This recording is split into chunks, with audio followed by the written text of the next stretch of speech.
perçu par Samir Jamal pour on parle de 57 millions, ce contrat de 57 millions, pour ces 3000 maisons? Alors, je reviens d'abord au premier contrat. Il faut savoir que le premier contrat, et les décaissements sont absolument mis à la disposition de la presse si elles veulent le voir, le travail tel qu'il a été fait peut être vérifié, et les différents paiements nécessaires que la société Samibo a fait pour son contractant Carmod, mais aussi pour l'ingénierie, du conseil, tout est vérifié.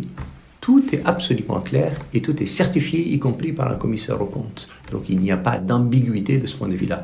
Reste maintenant le deuxième point. Le deuxième point, c'est ce que vous faites allusion, ce que vous dites, c'est les 57 millions de dollars pour les 3000 logements.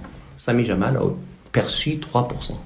2 millions 100 000 et quelque chose. Sur les 57 millions au procès, il n'a reçu que 2 millions de dollars. Il n'a reçu que 2 millions de dollars, 3%.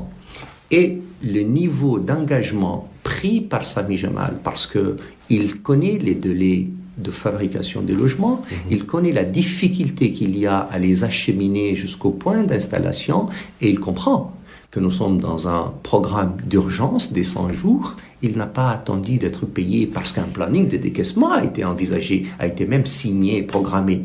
Mais il ne l'a pas attendu. Il s'est tout de suite engagé avec son contractant, son partenaire turc, pour commencer les fabrications.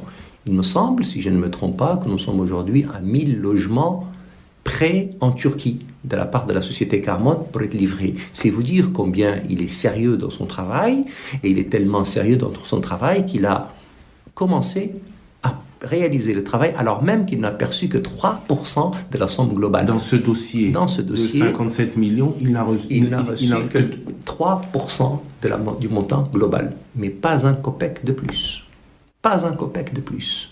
Et si vous voulez le vérifier, c'est pas compliqué. Le Trésor public est capable de le faire. Samir Jamal est prêt à mettre à la disposition de ceux qui le souhaitent les éléments comptables qui peuvent le prouver. Le comptable de la société, M. Samir Jamal a deux sociétés, la société Samibo et la société Ousmal. La société Samibo est celle qui faisait le programme de 1500 logements, la société Ousmal est celle qui faisait le programme des 3000 logements. Et si vous vérifiez le travail qui a été fait sur les 3000 logements, vous comprendrez très bien que la société Ousmal n'a perçu que 2 millions 100 000 dollars et que la ventilation qui en a été faite est absolument à la disposition de la presse si cela était nécessaire. Mais on a parlé que de la société Samibo.